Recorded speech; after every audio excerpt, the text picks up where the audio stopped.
Thank you. Thank you, Pablo. So welcome, everyone. It's wonderful to have everyone here. I'm Maria Karafilis. I'm a professor in the English department and the director of the American Communities Program, which is Cal State LA's Public Humanities Center. And our theme for this year is resistance. And I'm thrilled to have this stellar lineup of bioartists speaking to us about their work and how it intersects with the theme of resistance. We also have a full slate of public programming. This is our only virtual event. The rest of our events this semester are in person on campus. And I invite you to attend those if you are in the Los Angeles area.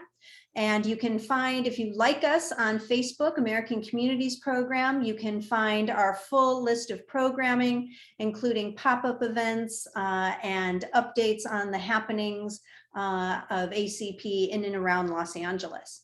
So I want to get started with our event today, Resistance, Theory and Practice. And I want to introduce a colleague and good friend who was instrumental in making today's event possible. And that is Dr. Pablo Baler, writer, art critic, scholar, professor of modern languages and literatures here at Cal State LA. And he is the author of novels, short stories that have been widely translated. And his latest novel, Chabrakan, came out in 2020. I also, in addition, want to thank the English department, which has generously co-sponsored today's event. And now I turn it over to Pablo. Thank you, Maria. And I don't even want to ask what time is in Australia or in Italy right now, but just know that we are using almost all of the time zones to have this conversation and share it with you all. And also, Maria, maybe we should add Jonas Kulikauskas, who did a great job in helping us with communication. And of course, to all of you who are here, I see a lot of people tuning in. I just want to say special thanks to our guests, Ionat Zurr, Jennifer Willet, Dolores Steinman, and Nina Sellars. You all know personally how much I admire your work. So for me, it's a whole other level of honor to be able to host you today. In this particular case, taking into account the caliber of our guests, I understand that the job of the moderator is just to get out of the way as soon as possible. I just want to quickly mention a couple of things. So as Maria mentioned, the theme we've been working on with ACP is resistance, broadly understood from a biological, political, artistic perspective. So we have asked this dream team of bioartists and scholars to give us their take on how they approach the concept of resistance from the perspective of the work that they do at the intersection of art and science as a way just to start the conversation. For those of you, and I know there are many of you who are not familiar with the concept of bioart, I can offer a provisional and operational definition. If artists in general enter in dialogue with the substance and form of their art, like musicians, they enter in dialogue with sound, painters with color and shapes, writers with words and rhythm. In the case of bioartists, the substance and form they engage with is life itself. And of course, if any of you want to fine-tune this working definition, please be my guest. The other thing I wanted to mention is that when we first had this, the idea of having this conversation about 6 months ago, none of us could have predicted that it would happen at the brink of World War III. So this dialogue with life will probably also intersect with our dialogue with death, as we are currently witnessing it in real time every day. And the concept of resistance will definitely have not just a biological dimension, but also a political one. Those were the only things I wanted to mention. And in the interest of time, I will paste onto the chat the bio of the speakers as they speak. And if you have questions, just write them on the chat or just wait until the end so we can let you come in and ask your questions. We'll be also recording so we can archive this event for people to access it in the future. So make sure that whatever you say will be relevant 1,000 years from now, let's say in 3022. Thank you all again. And I'll pass it to Nina Sellars, our first speaker. So take it away. Thank you. Thank you so much. So first of all, thank you to Maria and Pablo for the invitation to take part in this panel or virtual roundtable. It's a privilege and an honor, and also a delight to see everyone. And also, because I'm speaking from Melbourne, Australia, before I begin, it's important that I acknowledge the traditional custodians of the land on which I'm speaking. So I acknowledge the Wurundjeri people of the Kulin Nation, and I pay my respects to their elders, past, present, and to those who are currently emerging. So resistance, and speaking to the theme of the panel, in regard to my own practice, I've identified or followed two lines in a way that I'll introduce. One is being useless, which I take great pride in, and I may be useful in other areas of my practice, but I like to be non-utilitarian in my arts practice. And it's very easy when you work in areas across arts and sciences to be co-opted into a discourse to promote another sort of venture. So I really like critical engagement. I really like making a work that makes people think, and I put a lot of thought and effort into it. And that relates to the second line, which is seeing my work or reframing resistance as persistence. So the continued sort of dedication, I hope, indicates and evokes a sense of care. I care a lot about what I'm doing, and over the decades, I hope that sort of becomes apparent. I'll introduce a third matter, which is actually something I work with that I think embodies resistance in my arts practice. But in doing so, I'll give you a quick introduction to how I actually work for those who aren't sort of aware of my practice. So everything that I do focuses on the subject of anatomy. And when I'm talking about anatomy, I'm not referring to the body per se. I'm referring more to anatomy as a discipline. So its history, its methods, and its foundational ideas. And the reason why I care and why I think this is really interesting is that over the 21st and 21st century, we've really started to see the terms anatomy and body as being synonymous and can be easily interchanged. And they can't. If you really look at it, it's a body of knowledge. Anatomy is a body of knowledge. It's not our flesh per se. And if we start to integrate these ideas into our body and our understanding of who we are, we're also incorporating all the biases, the assumptions, and the omissions that are part of this body of knowledge. So a lot of my work is about keeping the critical engagement open and exploring anatomy before it gets co-opted or works as an a priori for other discourses. And so the way that I work is basically I use different mediums, and I see mediums as ways of seeing, and they allow me to sort of navigate around the subject of anatomy. And you can think of them as situated perspectives that allow me to look back and reflect into anatomy and interrogate it visually, keeping in mind that anatomy as a science, it's predominantly based on visual observation, and it's reliant on images to disseminate that knowledge. So it's important to come in at that level to start to expose some of the visual acts that are happening within anatomy. And I'll just briefly introduce my favorite matter of anatomy, which is fat. And I see fat as embodying resistance. It's remarkably hard to classify within anatomy, and this is why I love it so much. So fat has been one of the most instrumentalized, contested, and commercialized sort of matters of the body, and it really doesn't appear in the history of anatomy. So it doesn't appear in the archives like atlases and museums, well, in a way that's meaningful. And as they continue to try and classify and put fat into a particular area of anatomy, it keeps on exceeding anatomy. So it's seen as structural and non-structural. It's been classified now as an organ where it wasn't an organ previously. So how did it reside in a body and reside there comfortably when it's not part of anatomy schema? So I see it as a bit of a rebel.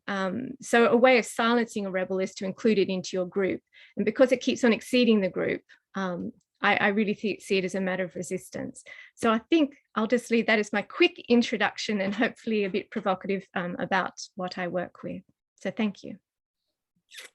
Thank you.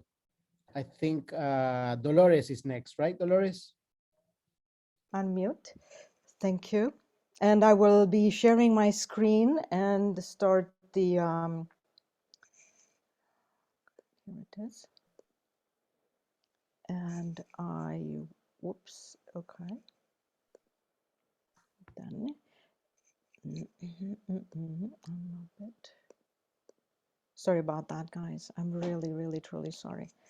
Okay, so here I go, focusing on things. First and foremost, yes, thank you, Pablo, for inviting me, and it's more than exciting to be with all of you, and the honor is all mine, and I'm not kidding. Accepting me around this virtual table is a gift because I'm not an artist, I'm not a philosopher. I used to be a pediatrician and then a researcher in a wet lab and then in a biosimulation lab. And right now I'm a retired elderly woman who learned that over the years and careers, what I am probably the essence of is a storyteller. And when Pablo invited me, I think he may have thought of my doc's perspective, and lo and behold, I do have one. However, like we all do now, for the last decades, I had little access to an examination room or a lab or a studio for that matter. So omnia mea me comporto. Again, when Pablo proposed the idea of resistance, I was thinking of what can that be? And then I realized that over bouts of transient general amnesia, which was my brain resistance to stress, a bout of COVID, where my body's resistance showed not that functional, and a couple of blows to my head, seemingly my skull also not very resistant. My hypothalamus looks exactly like these and feels like these clouds that are under the thick veil of calm east. Also, not being a native English speaker, the first thought that came to mind was not exactly what you probably all think about. In my Romanian physician's mind, resistance meant, first and foremost, body's defense. The bacterial resistance to antibiotics came later in life. As a child, also, we used to play, like you see here in translation, resistance, peace, and cadence. It involves jumping while chanting. So first you put one arm back, then the second, then one leg, jump on one leg, and then the grand finale, you just leap with both legs in the air. So that was resilience in a way. And then in high school, I learned about the mechanics of materials, resistenza materiale. The only thing that stuck with me, because I'm not an engineer or from an engineer mind, is that out of two weaknesses, a force is born. Now, what came normal for a medical student is that at the entrance to the dissection of the room in my alma mater, there is a quote that translates to anatomy is the science of life form. And then you read it, step in the realm of death. And all along you're thinking, what's missing? There are the structures, but there's something that's missing, and that is motion. And then in pathology classes, we looked at cells of all kinds, including cancer cells. But then watching them in real life in clinic, it was also watching death in direct, and a lot of struggle to move forward, to figure the self from non-self, and that complex immune system of ours was terribly upset and put an enormous resistance to cancer cells that may not only invade, but establish their own fuel supply. At the same time, accepting the non-self, that the tiny little berry that will eventually turn into a fetus is, and nurtures it and generously provides it with a very strong fueling system. And being in a bloody disposition, I can also touch upon the times I was the one injecting cancer cells into mouse mesenteric veins and stitched them back up and allowed the same cells that I encounter in the clinic to extravasate and invade. An equally painful and heart-wrenching process. So then I ended up in a dry lab, so to speak, where blood was simulated. So the essence of life in silico, impervious to death, invasion, change, anatomical details, input, physiological outcome, output, and far fewer ethical concerns, one would think. The algorithmization of care invariably led to a sort of hermeneutics of suspicion. We all went through the 21st century plague, quote unquote, and I was part of that debate we had, the four of us, there were many of us, around war tropes and how we should embrace the virus or fight it, cohabitate, or resist. Well, it was the resisting of the medical establishment, its politicization, with a high viral load and very little energy, swimming through pain and fear.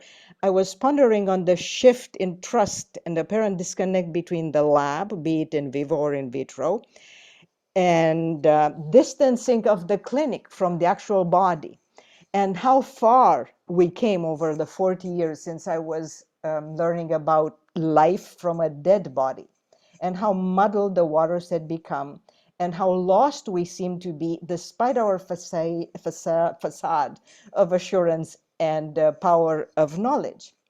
So my parting thoughts are not only pantare, as it may be apparent from these little movies. Whoops, stop. But also how much I relied over the last couple of decades on my admired and beloved colleagues around this table and elsewhere for helping me understand the changes, for showing me the many possibilities of either moving forward or stepping sideways. And that's it. Thank you. Exits. Thank you, Dolores. Here I go. Thank you. And Jennifer Willet, it's next. And Thank you, just so people Pablo. know, I'm posting the bios on the chat so they can read it.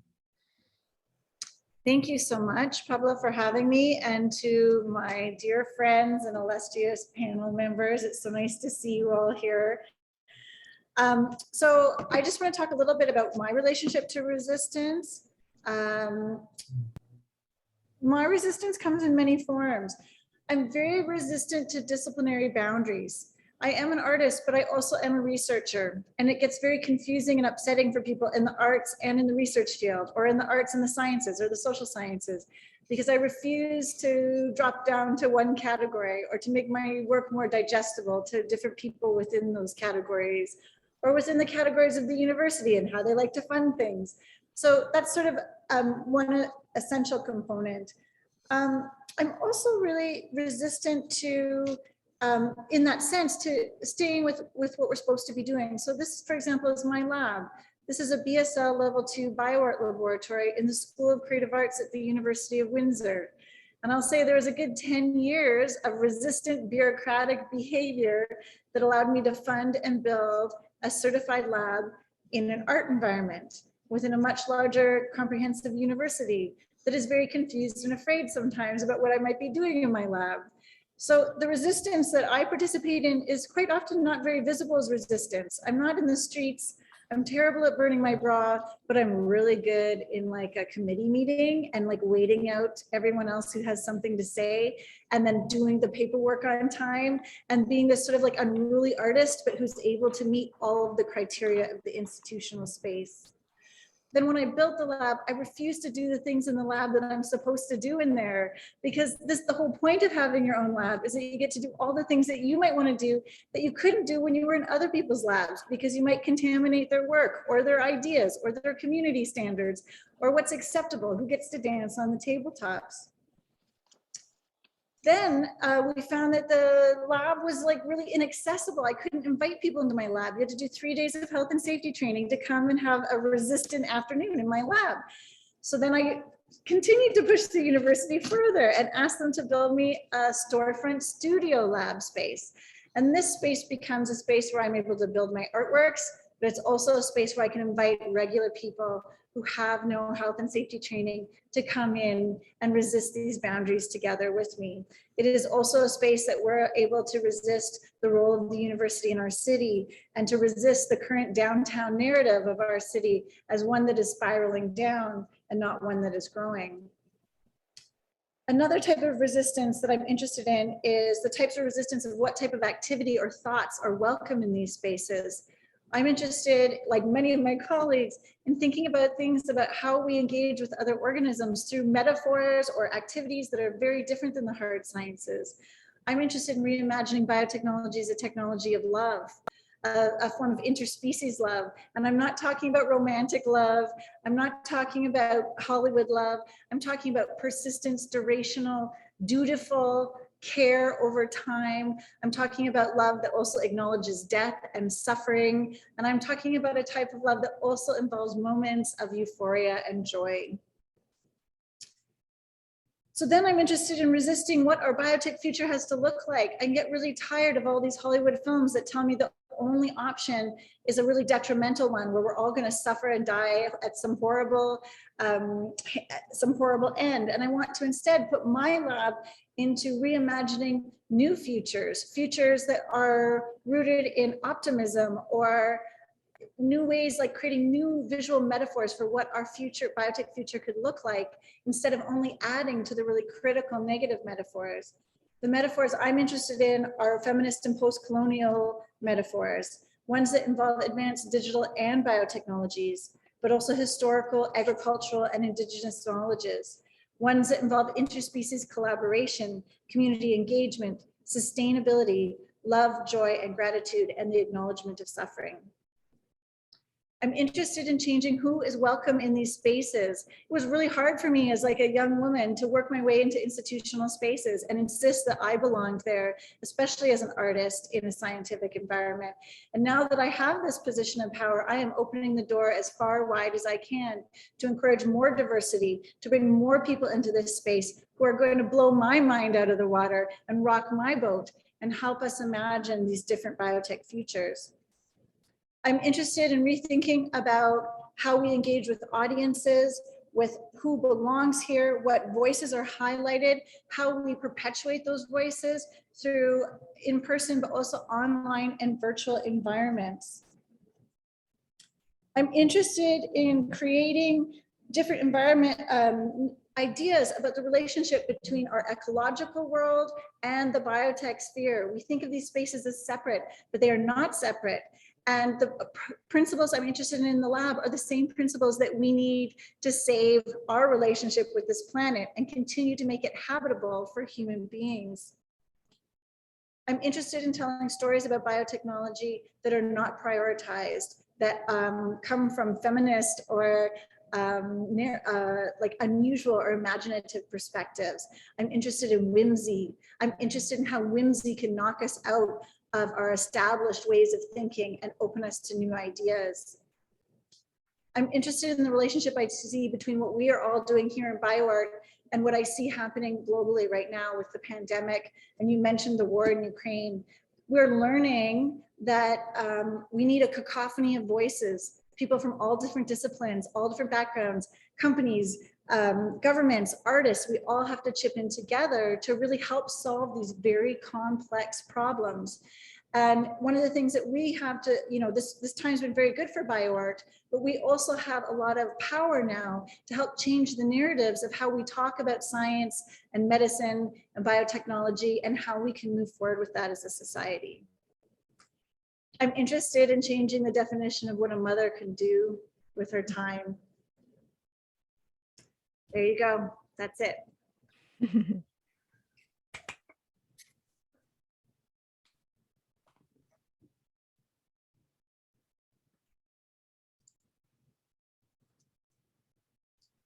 Pablo, you're muted.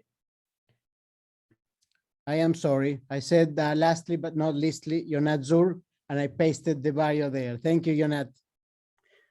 Thank you. Good morning, good evening, good afternoon, everyone. I'm not going to use slides, but rather I wrote something. So I will read to you.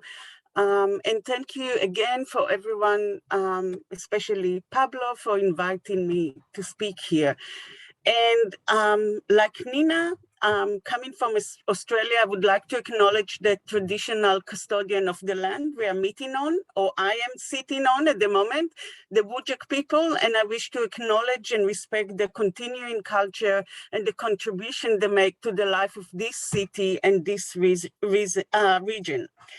I decided in the 5 minutes that I have just to concentrate on two issues that we can continue and discuss this morning. One of them is life resistance to human control. So thinking from a non-anthropocentric perspective, through our work from mammalian tissue to compost technologies, I have been happily surprised to see how life resists our attempts to standardize, automate, and control it. Life is a lot about messiness and abundance. And recently with all the acceleration in our technology and automation, we ask what compels us humans to attempt to assert control over living systems that exist independently from us, while non-living technologies such as computer-generated algorithms and other human-made systems escape our control. Our artistic expressions are visceral struggle to articulate the complicity in this paradox. So this is one issue that we can talk about. The second issue that also Nina talked a little bit about is the resistance to the hype created around the around the technologies of biotech industry and the biotech industry complex. For those of you who knows about my practice, we have employed the term aesthetic of disappointment in an attempt to resist becoming a cog in the hype machine. Rather than show spectacles and fabulous future speculation following the fake it till you make it attitude, we presented the real with quotation mark again, but very humble living and semi-living artwork that are aesthetically disappointing and many times dies during the exhibition. As artists dealing with theory, practice, application, and implication of the life sciences and biotechnologies, we are part of a complex mingle and can contribute to creating a platform that actively proposes different and alternative direction in which knowledge can be applied and technology can be employed.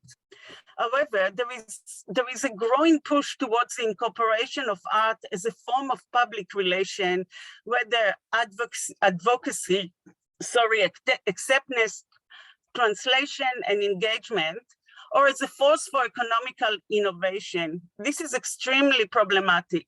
Art should have control within society.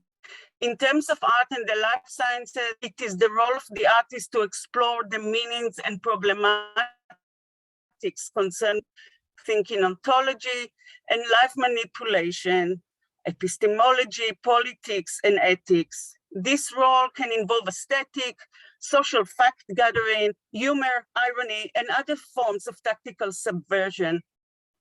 Art gets its power from its uselessness, as we talked about it a lot already this morning, in terms of technological progress or other material or financial economic utility.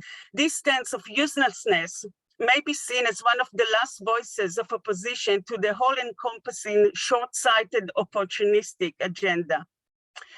In Haraway's word that we use a lot, we have to stay with the trouble and work together with the scientists in the lab to rethink the meanings of life, embracing art as a force of contestability and a way of reconfiguring our understanding of the concept of life and the environment now and into the future.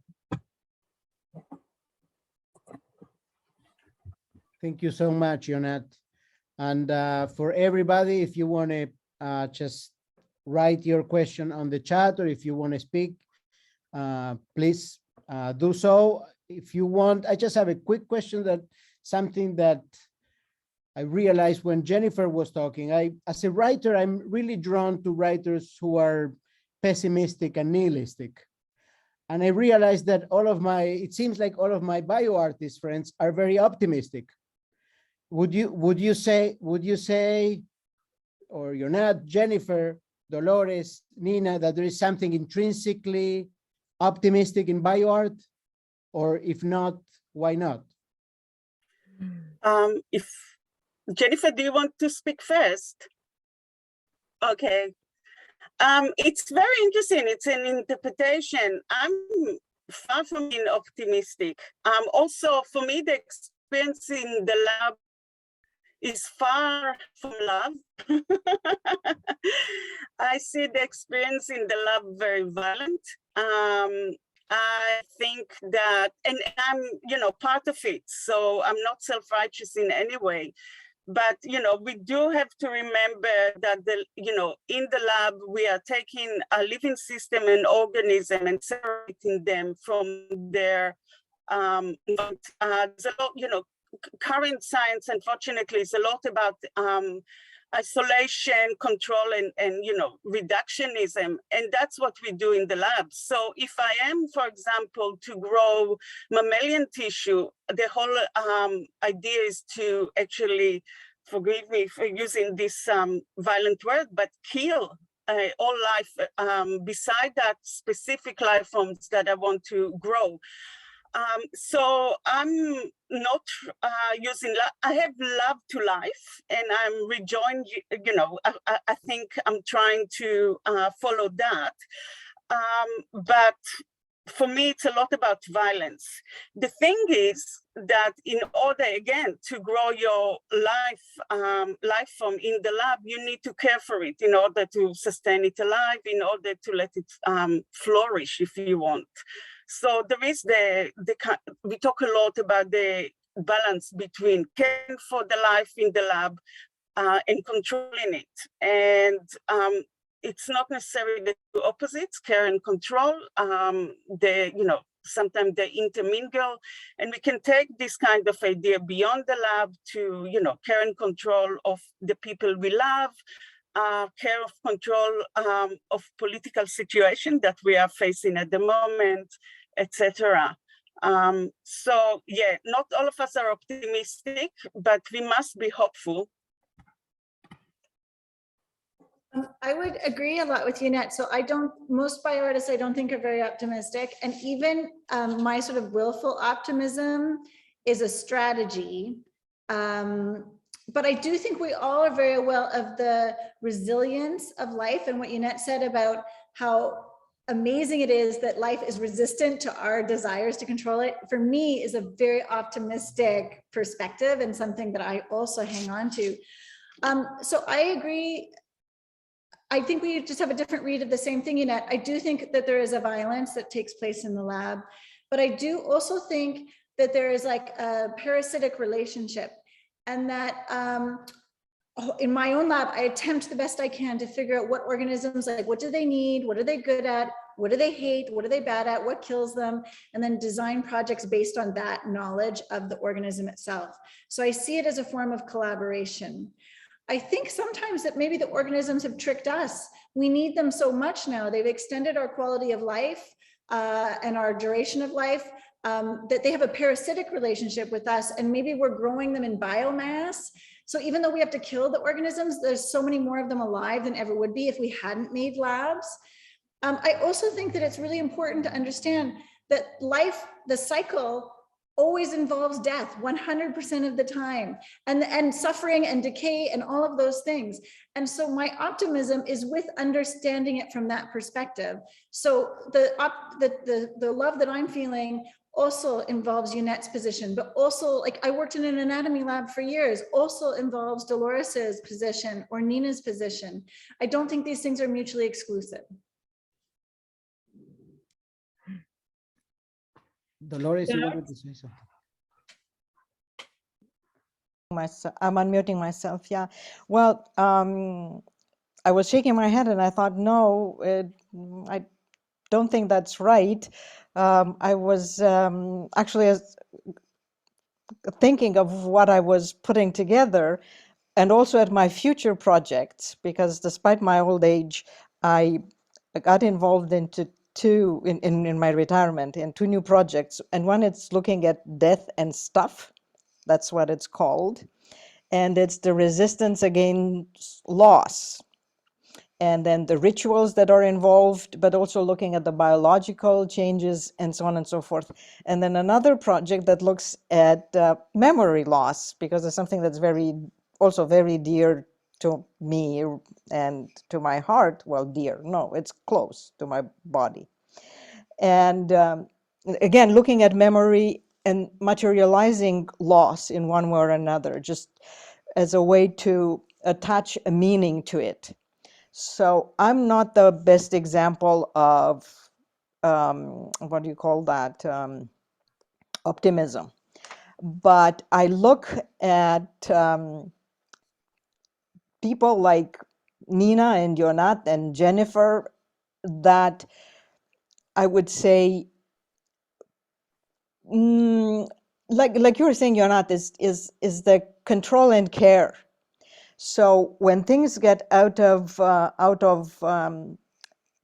whack, there are always the bioartists to draw some alarm bells or ring some alarm bells or draw some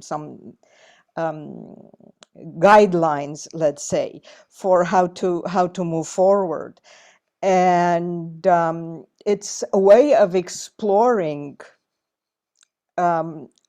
all aspects of life, but inevitably it leads to decay, and that's where life in a way comes back. And I'm coming from that generation or from that background where you need to learn from death about life. But it's also true that I turned towards them when I had to understand how to address the patient, because that's one thing. And the connection you have with the human being, not only with the being, because there is more than what Jennifer was saying, the care, what do they like, these organisms, what do they prefer, what kills them. It's also a language and a behavior that you need to approach, and you need to understand what their needs are when they're on the brink of death, what their needs are when they're under a lot of fear. And in the lab, we used to allow always the mice to adjust to the new environment. You wouldn't do experiments on the mice immediately, because there was a level of stress that would not lead to good reproducible results. So what I noticed is that this level of care is so remote from one's patient that there's so many digital or algorithmic buffers between one another that it becomes very dangerous, because it brings not only discomfort on the side of the patient, but distrust as well. And then when you throw in the mix politics, it becomes an even bigger problem. And that applies to everything. But then going back to the bioartists, once we can break the barriers and communicate with each other, whichever way of communicating we may use, that will help to move forward and to try at least to reach a certain balance through understanding. Oh, very nice. I guess I'm the last for this. I like the term that Jennifer used, which was willful optimism, because I almost feel like a social responsibility, and I don't mean one just placed on me. I sort of embrace it, but not in a too lighthearted way. I mean, I'm not just simply joyful about things, but yeah, I feel like maybe I'm reaching a certain age as well, that in my practice, I feel a certain responsibility to remain optimistic. But I also, with care, I feel, and I always try and keep this in my own life, that to not care too much. Now that sounds strange, but you can almost corrupt your cause by investing too much in the care that you have. So I always try and stand back a little bit. So I think this is part of my persistence in my practice, that's where the care comes across, but it's durational. It's I witness things. It's not that I mean I see the violence. I'm not saying things that are maybe I don't even see things as good or bad. I just see things as is, and how I can gently try and encourage ways of seeing and a little space for things to be discussed. And I never promise to come up with answers in any of my practice or solutions. I hope to generate more interesting questions. But yeah, even with my care, it's moderated, and my attitude towards myself as well. Can you believe that Polona is here with us? Ah! We just have to see where she pops up. But Wow, so she was thinking of the wrong time zone. Hi, Polona. are you with us, Polona? Oh, there she is. Okay, now it works. Hi, Polona. Hi, everybody. We are almost done. Thank you so much for coming. Thank you for organizing it. Good. Okay, so I don't know, we started about an hour ago, but each one presented their 5 minutes of talk in regards to resistance and your work. Do you want to do your presentation, Polona? Yes, sure. So am I late? Only 52 minutes. Okay. I thought we meet at midnight. Okay, so that was my mistake. I'm sorry. No problem. I'm sorry that I didn't listen to. I'm just glad you are here, Polona. Okay, thank you, Pablo. Thank you, Pablo. So maybe, I don't know, was there a discussion that I missed that you can summarize, or somehow to give me an intro to, or you just want me to? I don't know. Well, let's see what your friends have to say. I think you should go for it, and then we can Yeah. discuss. Then we can discuss. We talk later, yeah. Okay, okay. So what I want to stress in regard to the notion of resistance and biotechnological art, I would bring forth two notions, and those two notions are strategies and tactics. And I would like to differentiate between the two, because I think they also give us, they lead us to the differences between biotechnology and biotechnological art, because strategies are those calculus. So Michel Desserteau, as you know, discussed strategies and tactics in regard to everyday practices. And strategies refer to, I would say, power systems, such as political, economic, scientific rationality. And they are calculus of force relationships, he said. While tactics, on the other hand, are those actions that are to be used by the weak, so to say. So tactics insinuate itself into the other's place. So they are not actions that would belong to the systems of power, but are actions that are to be used by, so to say, the weak in relation to the power system. So when we are speaking about art, and biotechnological art in particular, it addresses biotechnology. And biotechnology is to be understood as a power system, a knowledge power. So it is knowledge power. Michel Foucault spoke about medicine as knowledge power. And I would say today we have biotechnology, which is the knowledge power of our age. And still more, biotechnology, I believe, is to be understood as a sort of apparatus. So it consists of discourses, institutions, knowledge, ideology, and social application. And it has a strategic function for society. For instance, it supports biopolitics as the politics over populations. So speaking of this knowledge power and the apparatus with a strategic function, in which relation to it is biotechnological art then? So are biotechnological artists just promoters of this knowledge power? This is a question that I think is sometimes posed by some theoreticians. So are the artists just promoters of capitalist ideologies?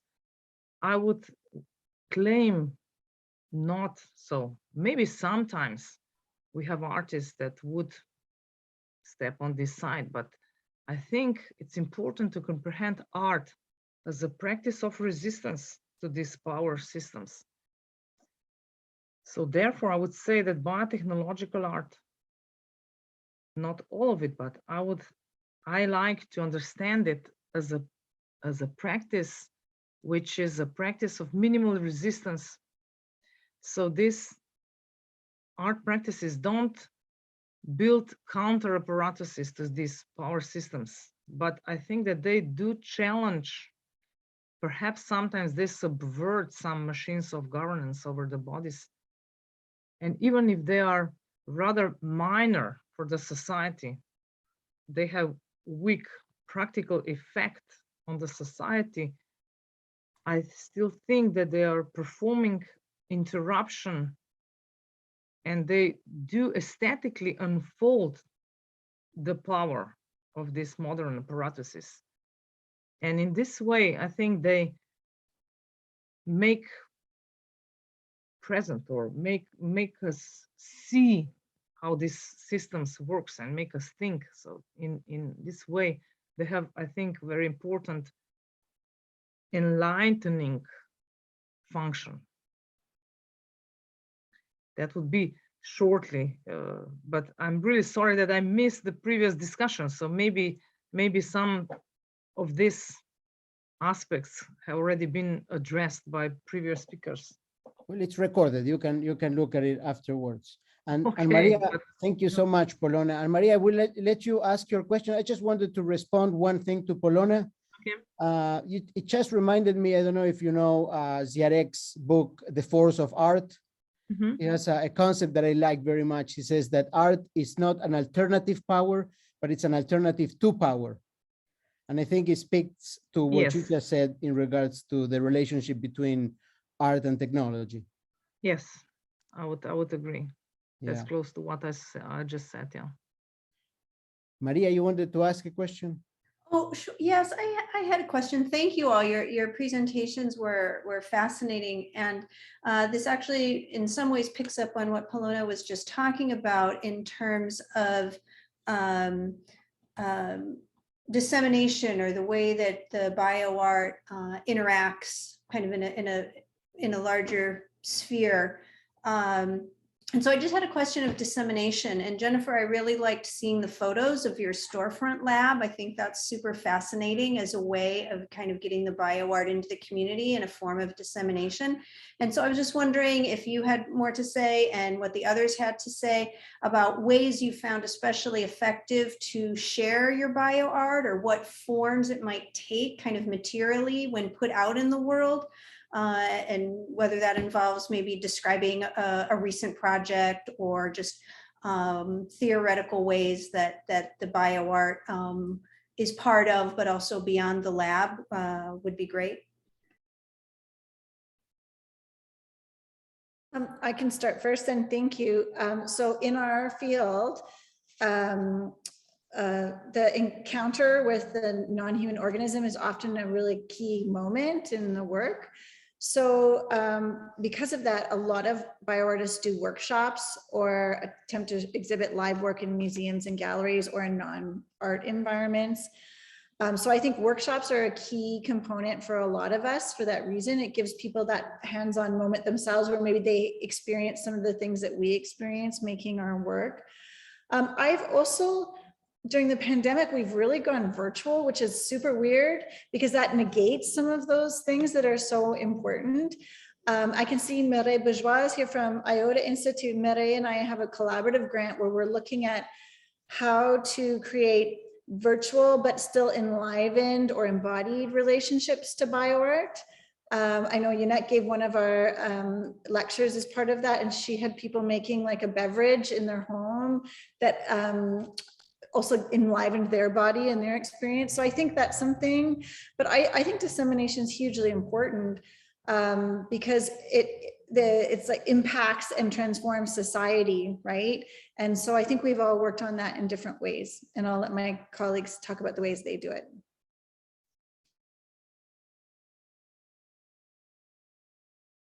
Would you like me to go next? I can do that.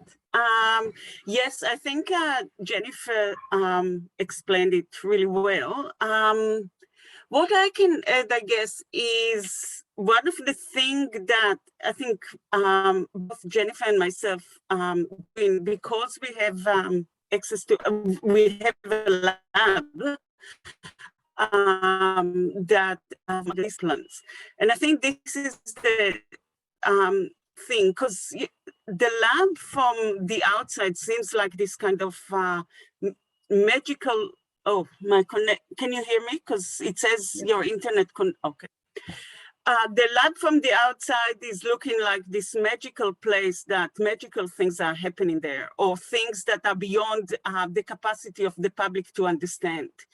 And by letting people inside the lab and getting their hands wet with, you know, the procedures, with the protocol, with the mingling of life in the lab, you realize that it's quite a mundane work, and those kind of unrealistic expectation of biotechnology that leads to unrealistic fears of biotechnology kind of dissipating a bit, because you realize that there are limitations to what you can do in the lab.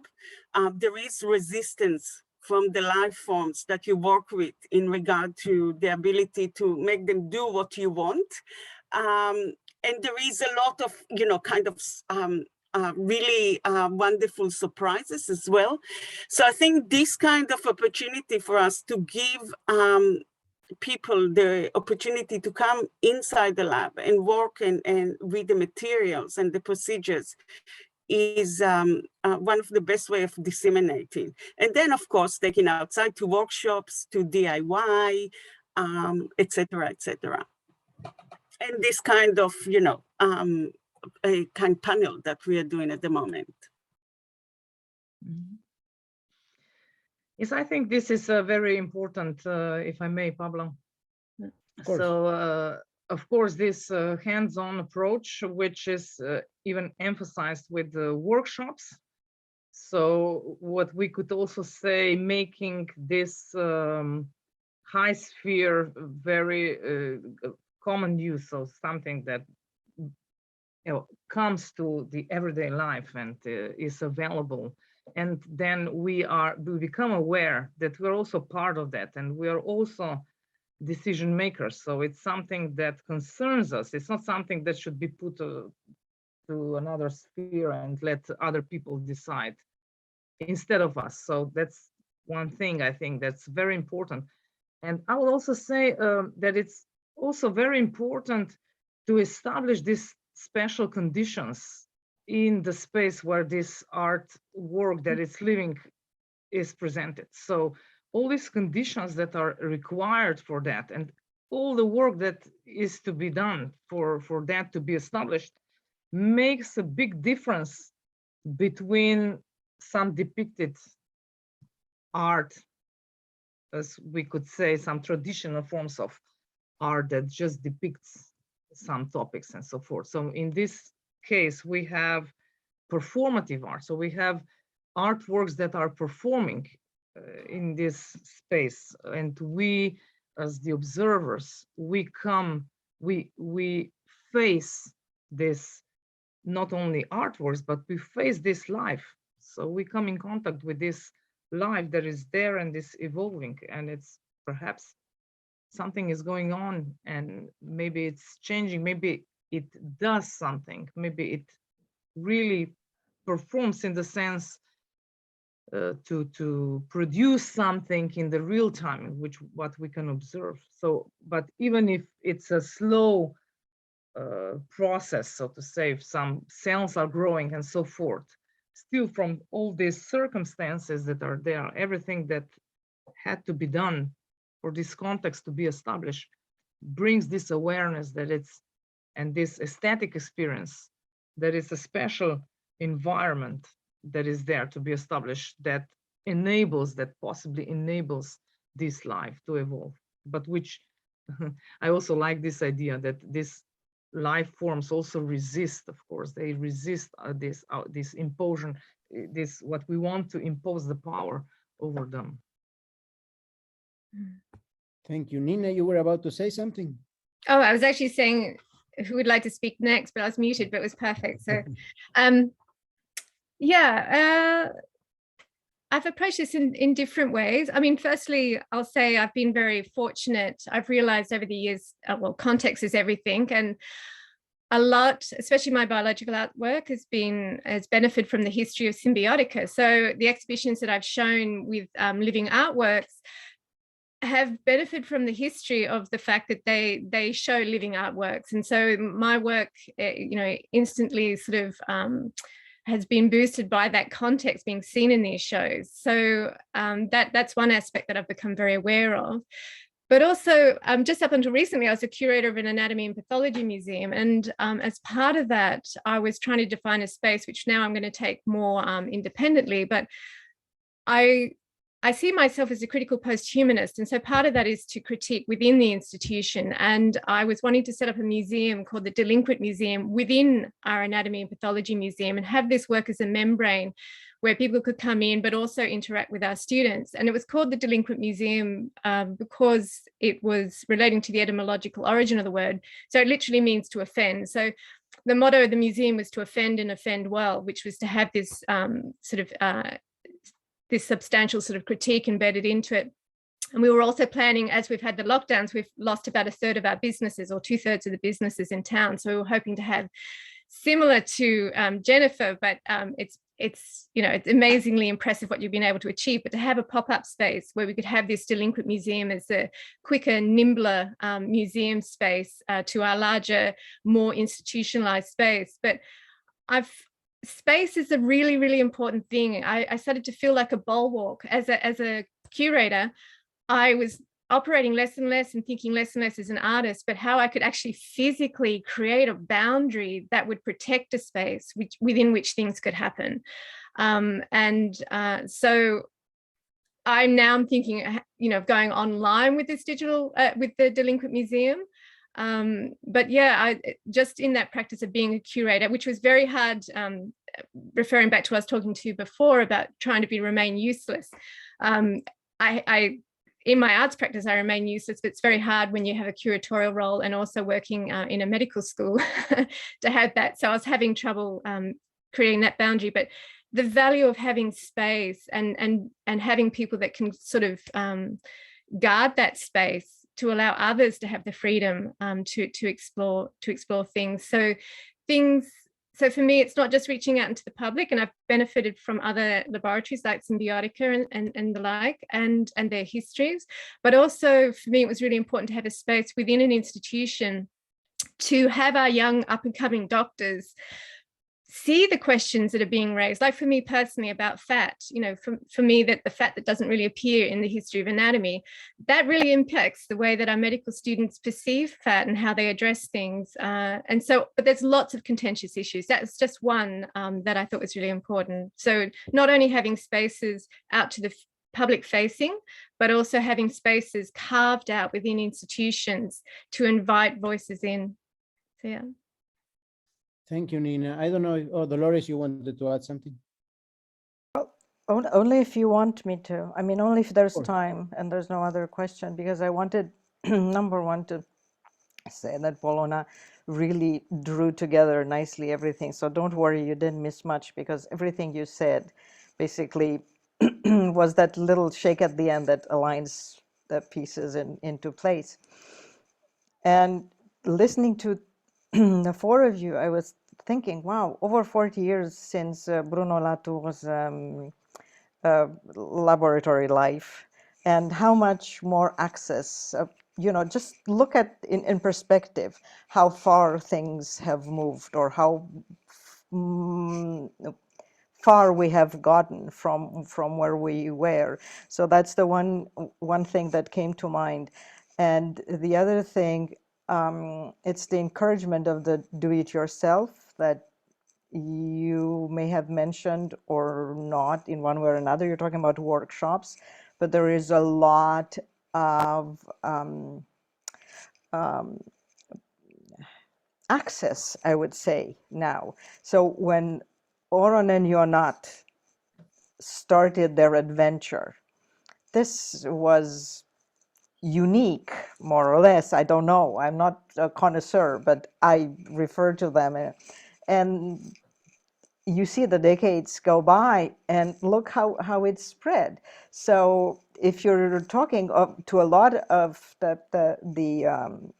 bioartists, or look at it, you can trace them back to you.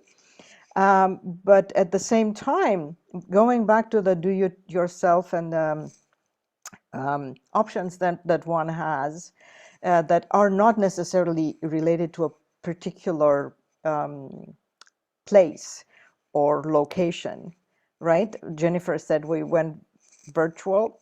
Well, I'm part of this group. As I said, it's the Death and Stuff Alliance, and we call ourselves, the granddaughters of the witches they didn't kill, or whatever, hang. But what we do, there are collaborations that are, overseas, and people work on the same project.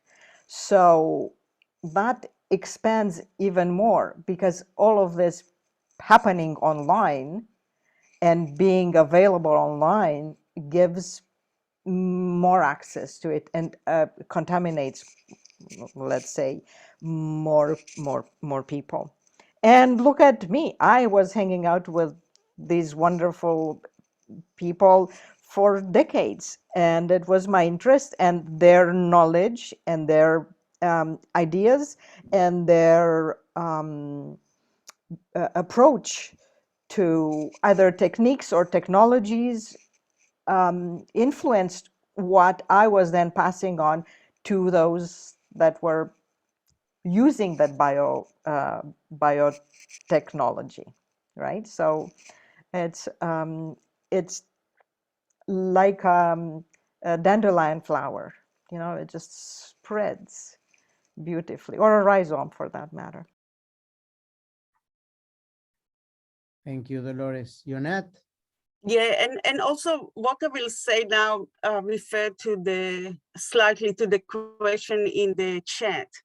Yeah, thank you very much for saying how Symbiotica had a role in disseminating, if you want, the field, and letting other artists open their own labs. Again, I'm sorry, but I want to bring the dark side again. I mean, in a way, what we all did is kind of releasing the epistemological knowledge of life sciences from its confined of science or biomedical science, and put it out to art, but other situation happened. Now it's becoming, if you want, a field that is used for creating consumer products, for example, creating other kind of products that we not necessarily want or need. And not just that, all those new companies that are coming and using the knowledge that was released from the biomedical field, are using the rhetoric that we have used, that it was about resistance, to actually create acceptance, to actually create, kind of move on toward hegemonical kind of forces.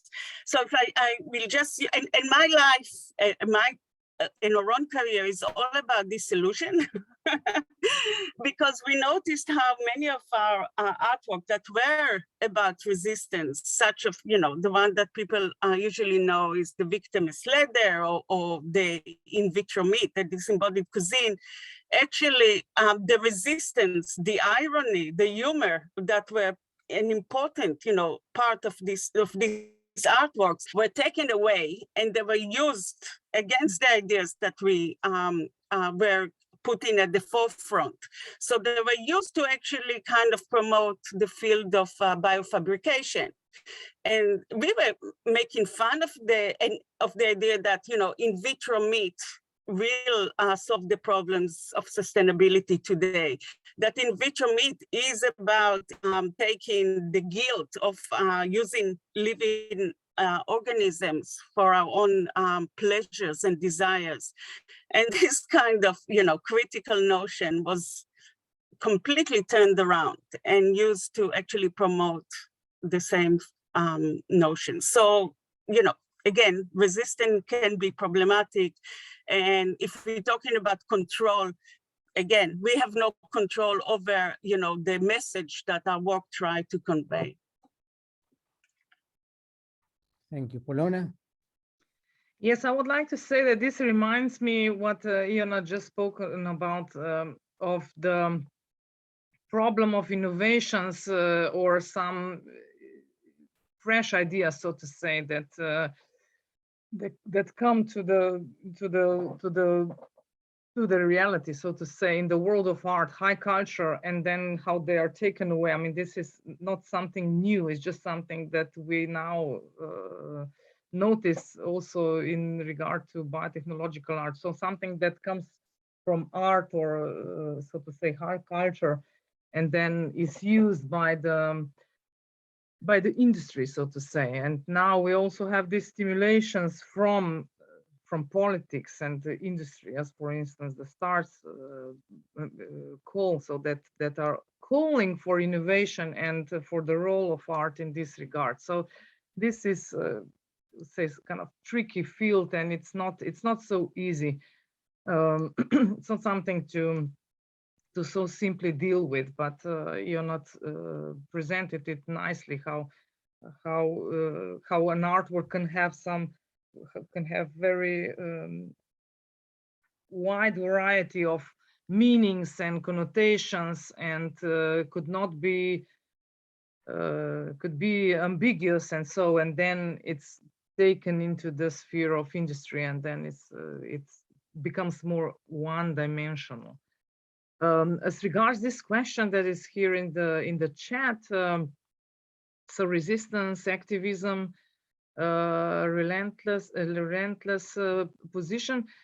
I would, okay, one thing is activism. Now, this is also, of course, a topic, and we could have artists who would be more onto that side. And here, perhaps we can remember the tactical media movement, which is more oriented toward this activist position. So it's more, I wouldn't say violent, but it's more radical in this sense. But we would need to also differentiate between rebellion as a stance that it's against, that it's opposite, and that it's an active position, and the resistance, which is a rather passive, so to say, conditionally set, so passive position, which means that you don't accept something that is imposed. As for instance, we have this, as I said, power structures, and you just don't go with this flow. You resist in that way. So it's not such a radical position, so to say. And also one aspect is important that perhaps was not mentioned yet, that if you work in collaboration with biotechnology, so if you really work in these themes, you also have to harmonize the goals. So I remember when I was entering this field, and there were theoreticians that were coming from, here in Slovenia, we have very strong this materialist, Marxist or social theory tradition. And people who were approaching art, they required a very, perhaps we could say, activist position, so that you have to be really against, like strongly, in this strong sense on the other side, and not accepting biotechnology at all. So this, if you are collaborating, this is not a stance to be taken. It's more complex. You of course, you don't reject everything that biotechnology brings. I mean, this is also something. It's not how we live. Of course, we are welcoming many advantages of biotechnology. So this brings a very more complex position that that is not just about standing on the other side and being against. So I think that's also important to find new sorts of positions and new. Still, I think resistance is an important term because art has its own way of addressing and its own way. For instance, when I was collaborating with biotechnologies, there were many spots when we had to discuss what would be their goals, which are very much directed into some usefulness of for instance, if there's stem cell research, what are the goals? To find as much, I mean, good sources, to good quality stem cells and so forth. These are their, this is their search for, you know, if I want to address something, these are other questions, could be questions of life and death and power and so forth. So this is also a challenge, and it's interesting to address these questions in collaboration. So how to harmonize that and still act as an artist. Thank you, Dolores.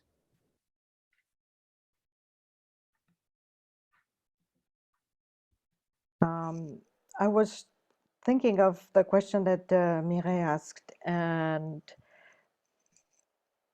well, turning around the question towards you, where are you now, Polona? Oh, there you are. Is, wouldn't you think that those stances you're taking, or the position of yourself vis-a-vis the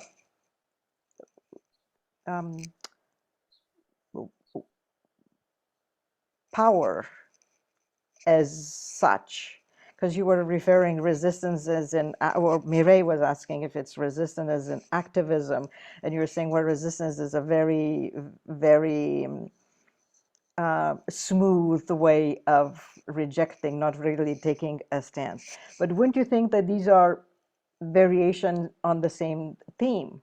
That yes, indeed, it's not the first question that would come, and you all correct me if I'm wrong.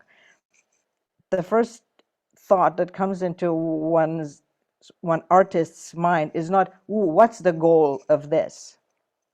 It's more like, how am I going to ask this question in a different way? Or how am I going to look at that or in a different way? Or this is a very important issue that I would want to address.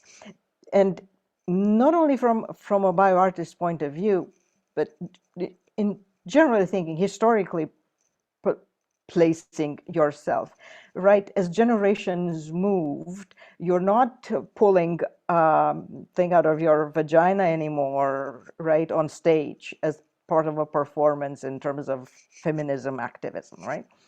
You think of other ways of addressing the same issues. And these things evolve with time and change with the times.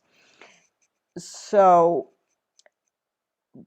you were saying that there are some limits, and the collaboration is a good thing, and I totally agree with that. And I wouldn't say they're opposite needs or goals. I think we're all kind of going through the same way.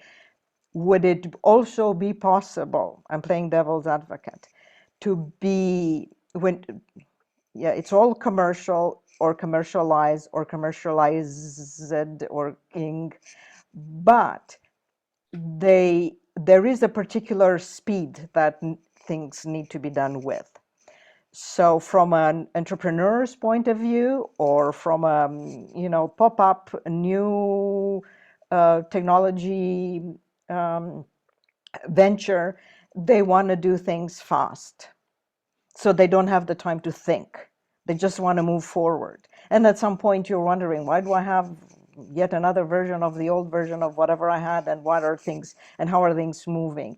It's just because you want to make something fast, new, and more palatable, and more, what's the right word, attractive to the public. Whereas the artist, as far as I know or am concerned, in an activism position, will never say, "Ooh, how am I going to make this to attract the people or the public?" It would be more like, how am I going to make the public to ask the question, why are they doing this? How are they doing it? For whom? So it's a rolling stone, basically. No, wouldn't you think? And by the way, before I forget, Maria, you were asking about the this is how I met Nina. She was in an exhibition at the Wellcome Trust, right? Remember? Yeah, Yeah, millennia ago. Yeah, so that's another way, like in terms of engaging with the community. But sorry, I jumped back and forth. Polona, it's back to you, and maybe please send us your phone number in a private email, because we're trying to reach you and couldn't. Okay. I'm sorry. I think Pablo has the number. I don't know what. I'm so sorry because I was late.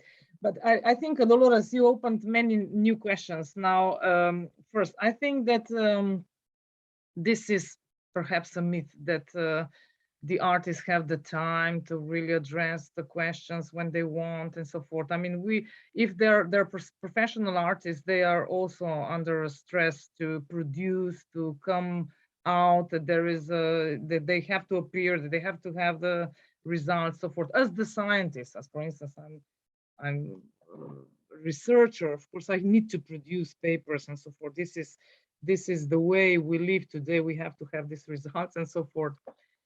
The other thing you say, it's not a goal to make things attractive, but to ask questions, or to put questions, or to pose questions that are not unexpected, or to open up new perspectives. But I don't see much difference in that. I mean, still, it's attractive, not in the way to make me asleep. So that's important, I think. So if it comforts me in the way that I say, okay, that's nice, very nice, and I go to bed, and then I'm fine with that, that's not, the job's not done. So of course, asking questions and opening up new perspectives, but I know you say maybe slightly provoking. Of course, slightly provoking. For instance, I'm thinking about like resisting in the way, like if I want to get the power over my body, it's like regaining this power, because I mean, there is a myth that we have the power over our own bodies.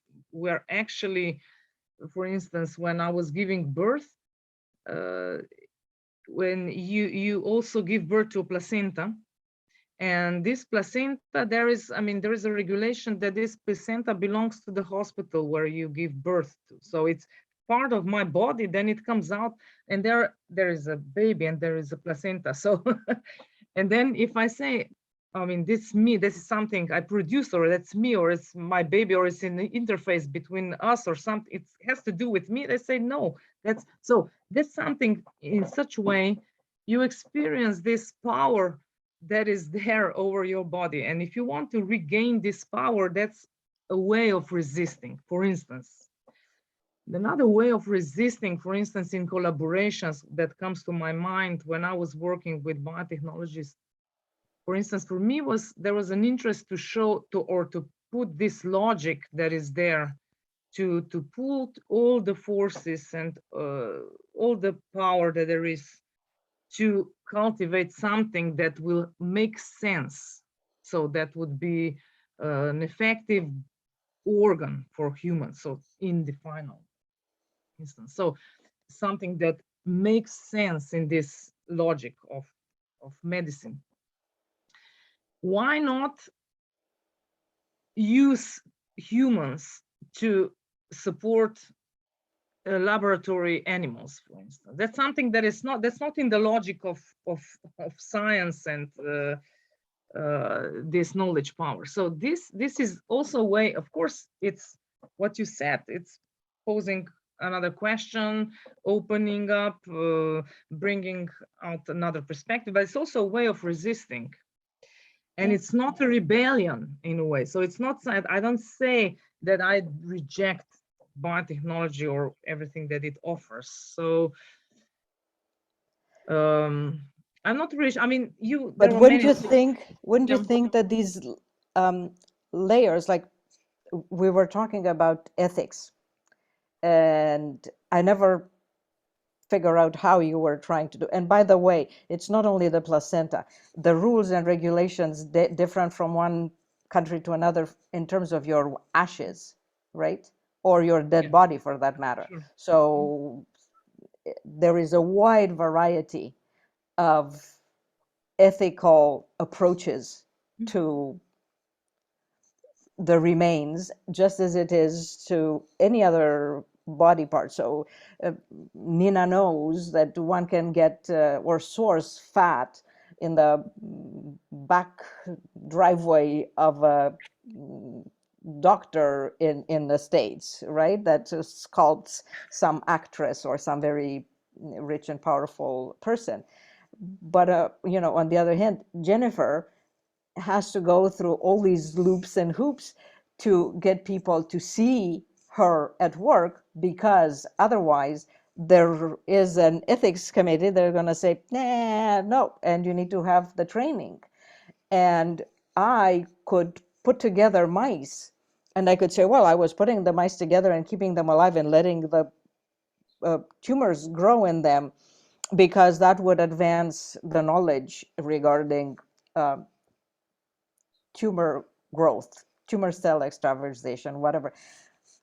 Where do where do you draw the line? You have to accept certain things or reject them, but you don't have to always accept or always reject. I think this is what I was trying to say. How did you get the I think you went to Marta's in the end to do your in the old days, right? To get the right physician in the right location. No, to do... it was vice versa, actually. I mean, that was Marta. Oh, the other ways around. You came to okay. Yeah, right, right. No, I had this very good collaborations with biotechnologists here in Slovenia. Yeah, and they quite recently also helped Marta with her work, but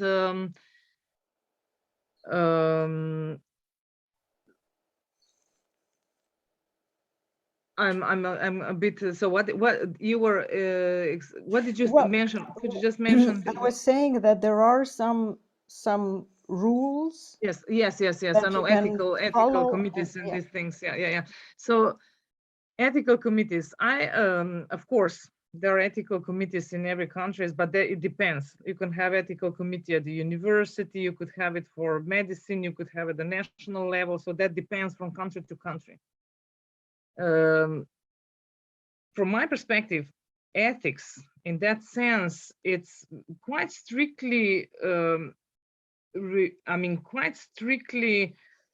relying on some dogmas and some quite strict ideas about what is right and what is wrong, which could be problematic, especially from the artistic perspective, because things change. If you have, for instance, with biotechnologies and this knowledge that came about embryos and so forth, and all this, everything that that we have become aware about life and cells, and this changes the concepts of life that used to be at work in the past. So I think that ethical committees don't, I mean, they rely on the concepts of yesterday, so to say. And if you do that, then, I mean, how could you make judgments about what can be done and what should be done and what's to be forbidden for the future terms, especially for the arts, which is, I think, a practice that is on the edge, and I think this is very, very important. And not to forget that we're talking solely and exclusively right now about or referring to, in my interpretation, to the Western world, right? To the Western world, yes. But for instance, well, I see you're not wanted to say. Yeah, I think Ionat is waiting to say something. Ionat is waiting. No, Maybe just Oh. one detail about the ethical committee.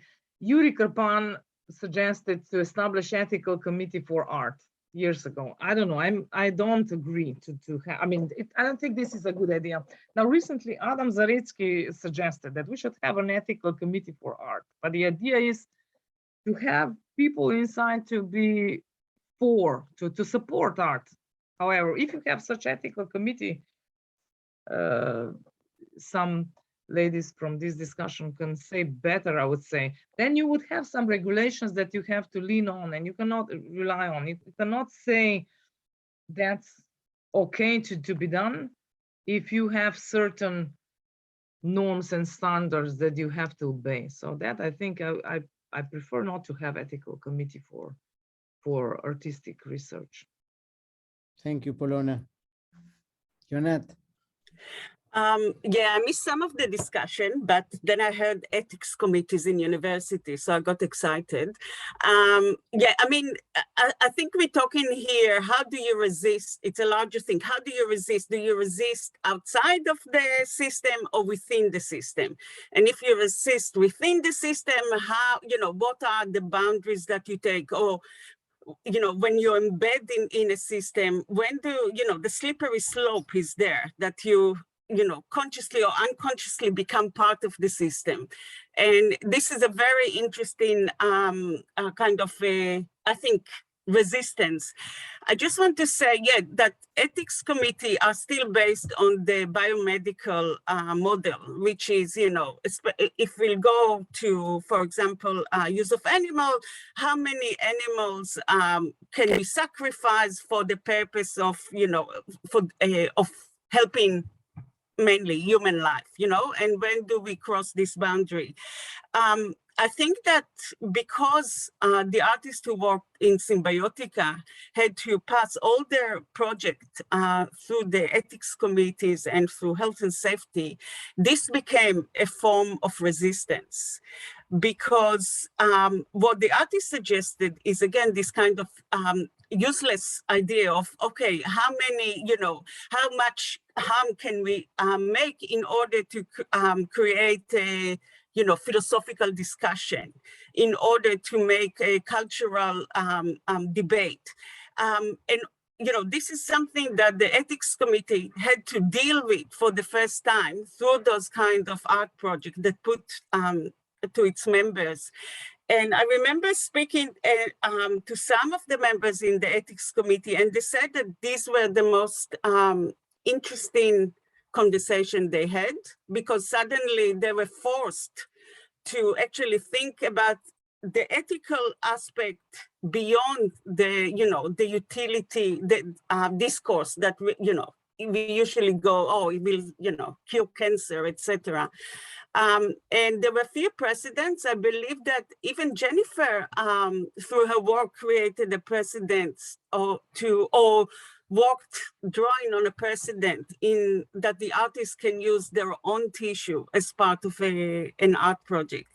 So yeah, I think one of the interesting things, if you work within the system, is to use the ethics committees as a form of resistance. And as you say, Polona, if we'll separate that and make it, an art ethics as opposed to other ethics, we kind of losing this form of resistance, because there is this kind of idea that art is less important than medical research.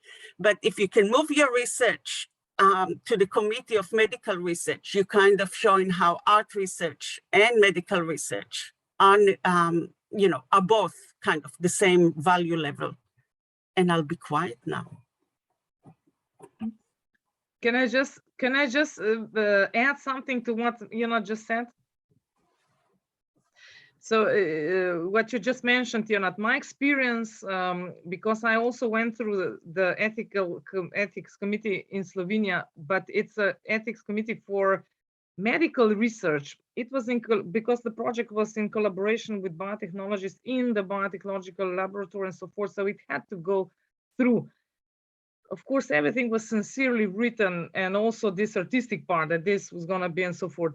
The problem was that these people, of course, they were called to make decisions with this measurement. So why, as you said, so why is this useful for the humanity? So what will it finally cure and so forth? These are the questions. So if you say this is going to be art and so forth, this is something that is, what can I say about that? So they said they were embarrassed about, that. So it was tricky, and that's also interesting for the artistic part. However, then if I think about, for instance, Zoran Todorovic, who was cooking this jelly from human fat and things like that, I cannot imagine that things like that would go through any kind of ethics committee.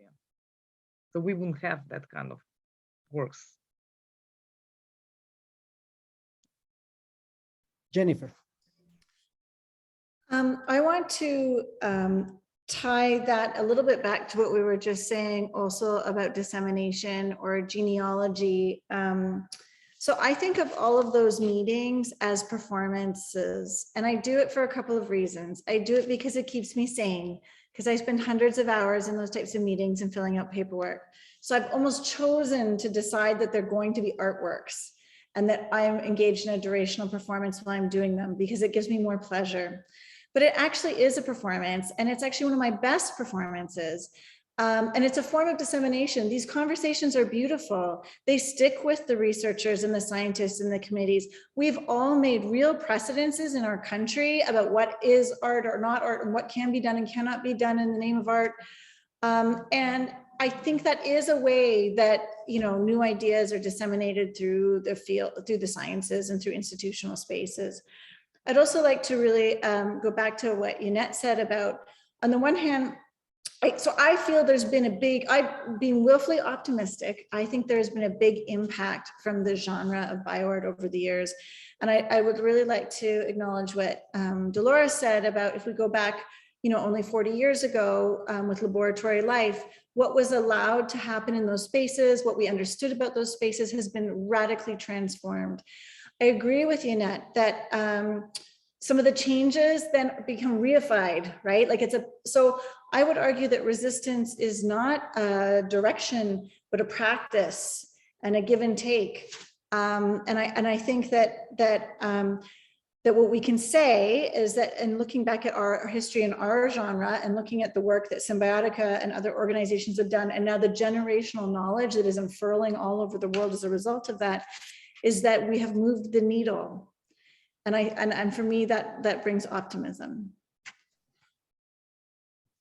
Thank you, Jennifer. And you give me a great segue, because, I really enjoy the conversation. Somebody brought at the very beginning, even before you talked, that you are all wonderful, and you are all wonderful.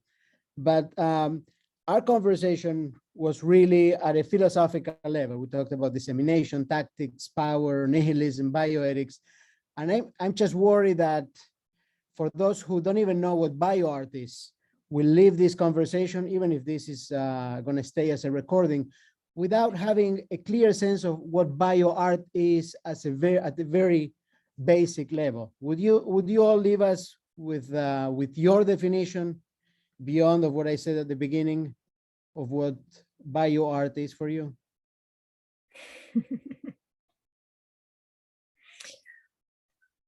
Who is going to start?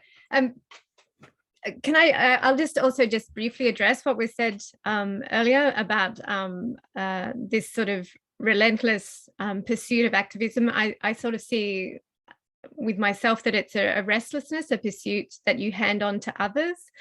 And just briefly about the importance of actions happening within institutions. Me personally, being a critical post-humanist, I see it's important that it is happening within institutions, and I don't see scientists as being antagonists or something that I'm working against, but rather that viewing the matrix of the institution perhaps is what we're trying to challenge. Biological arts, I mean, and then here I'm relating back almost to my genealogy of connection with symbiotica, that it's to deal with life, and with care. But yeah,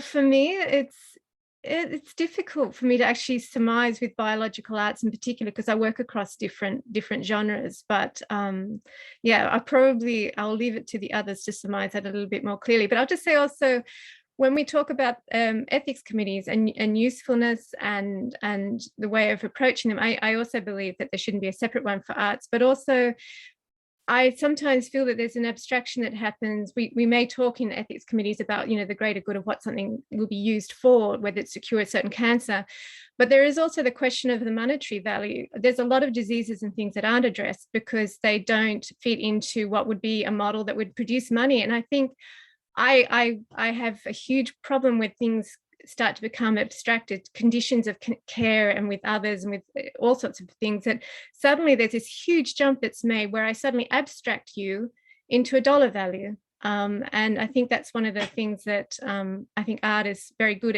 at highlighting and working in areas that sort of address this issue as well.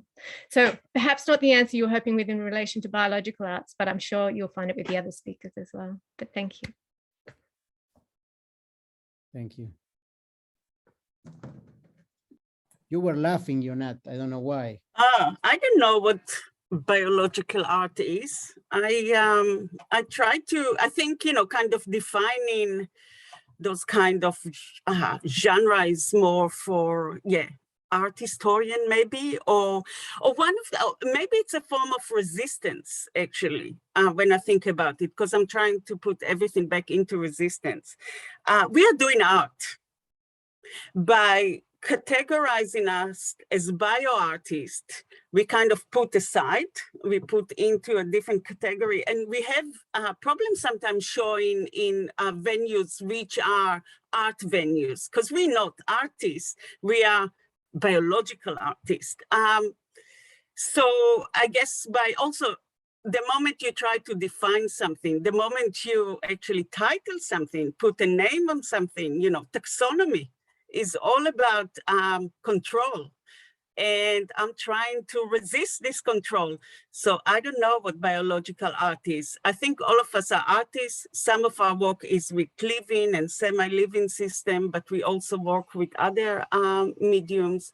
I would again like to think of all of us more of critical artists. We definitely, because of the, the women here, we are all feminist artists. I'm sure about that. And yeah, I tend to also try to look from a more of a post-humanist perspective as well. Can I? Pablo, so what I would say, sure, I would agree, and this is very important to be aware that this is about categorization and maybe putting aside or maybe putting in front. It depends on the status of this art. So, but it's also true that I think all of us do different kind of things that maybe cannot be categorized as biotechnological art.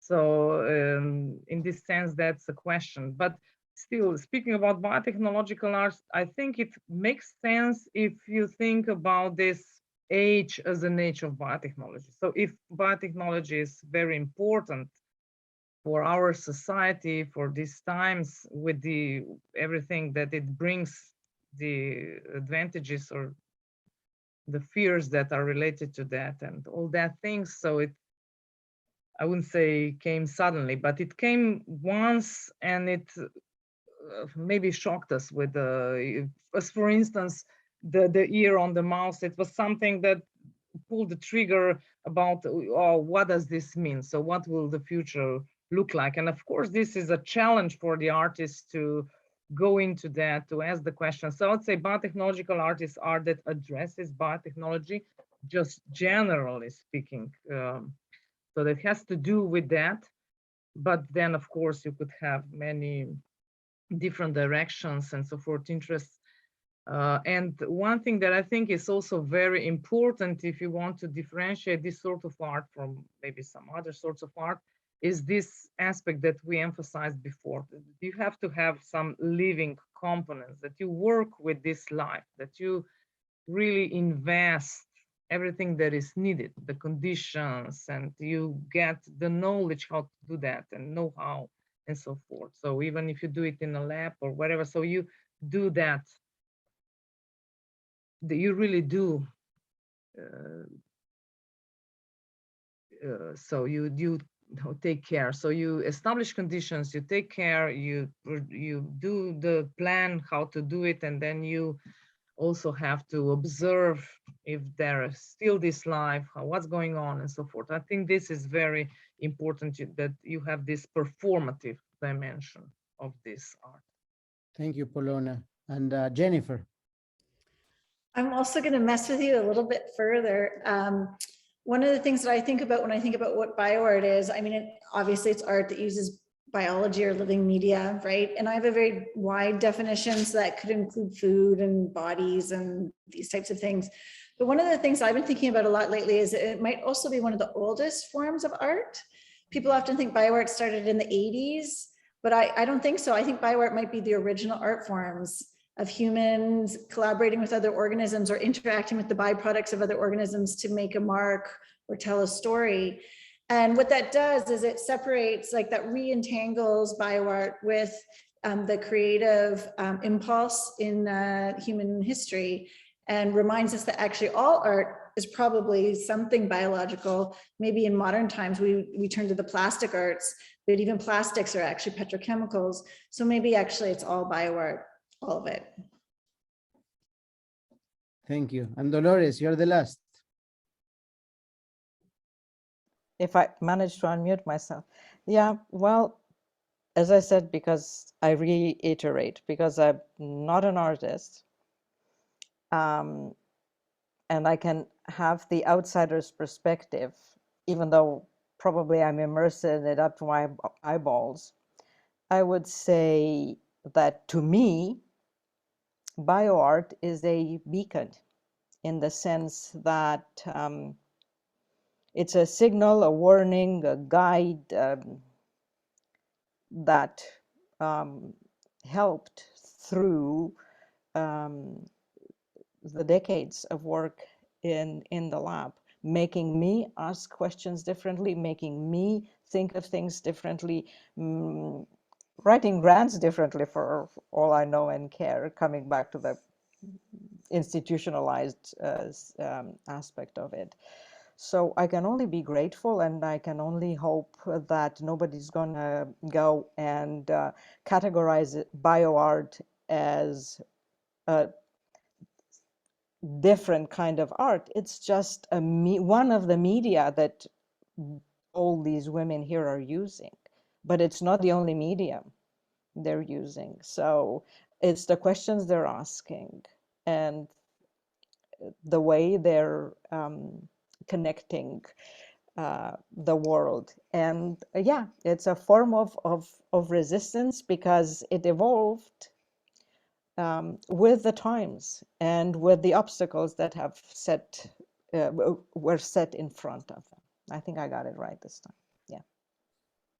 Thank you, Dolores. Maria, do we have more time? Are we? Should we wrap it up? Yes, I think we're up against it. So a closing comment and thank you to all of our participants and all the people in the audience. And this was wonderful. Thank you so much to all of you. Well, thank you, Pablo and Maria, and for putting this together. So remember that we do this every 50 years. Oh, that's too bad, because I'm gonna be ashes by them. I'll make sure that you get the ashes. And Polona, you have to be on time then. Yes, sure. Send us your phone number. Yeah, give us your phone number then. Hey, it's so nice to see you all. Thank you so much. I really appreciate it. Yeah, Thank you all. it's been fantastic. Thank you. It's Thank very you. nice Thank Bye-bye. you. Thank Looking you. forward to seeing you all again. In person, yes. Well, In yes, the let's flesh. hope in the flesh. Yeah, Yeah. and blood. Yeah. Bye. Thank you. Really, thank you. I'm really appreciative. Thank you. Thank you. Good night. Bye-bye. Good Bye. night. Good day.